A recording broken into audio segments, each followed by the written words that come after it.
riots touched off when Dr. King was assassinated. This street in 1895 had about 15 African-American owned businesses. By 1920 it had over 300. So we're talking about this stretch from about 14th Street all the way down to maybe 7th Street. So you're talking about a lot of businesses that have popped up in a short amount of time, in about 45 years. Like my sister. You look just like my little sister. No, you know what I'm saying though. I was adopted though. My mother, she white though. I was adopted though. I got 4 brothers and 19 sisters.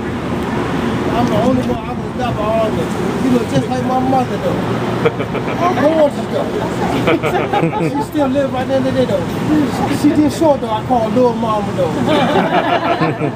When I get in trouble, she hit me in my head. I said, yes, little mom. That's little mom. You was just like a little mama. You was like a little mama. Hold on up there. You got me sick though.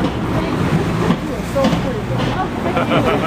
You are so pretty. Your skin, your teeth. If I'm your man though, when you say joke though, ha though. Ha though. Welcome to DC. That's right. I totally forgot what I was talking about. So riots. So like in most major cities in the United States, when Dr. King was assassinated, people went crazy. They started burning stuff down, and there are communities in large cities like LA, Cincinnati, Detroit, where that never even recovered from those riots in 1968.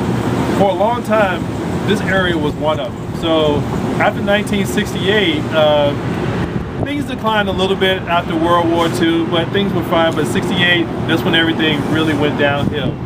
A lot of these businesses closed down, never opened up. A lot of these buildings were empty.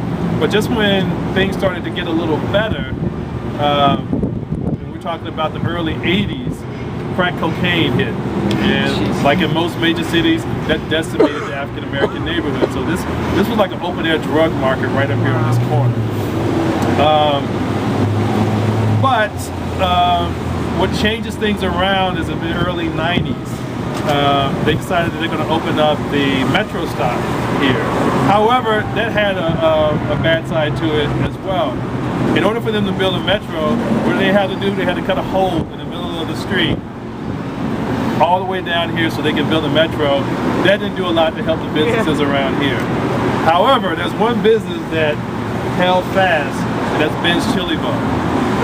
Oh, that's what Dan was talking about. He's talking about that the whole time. Ben's Chili Bowl, we'll see as we walk down. Ben's Chili Bowl was made in 1958, not made, but started in 1958.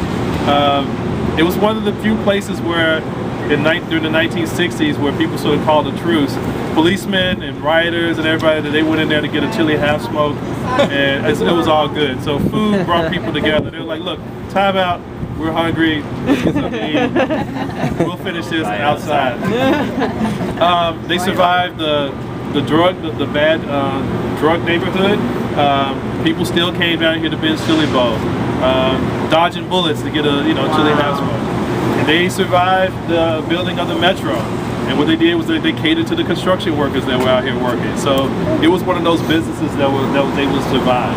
But like I said, if you look at the different businesses, they sort of fit the neighborhood. They're in these buildings, which would have been houses, a lot of times, but they're also places of business. But these are, like, to me, really cool places that I like to support. I don't forget this commercial spaces. I want the real stuff right around here. And there's a lot of cool places. If you like jazz music, Twiz Jazz, this is supposed to be pretty good. There's another place called Bohemian Cavern that's a little further down. But we're just going to walk this way and check out the outside.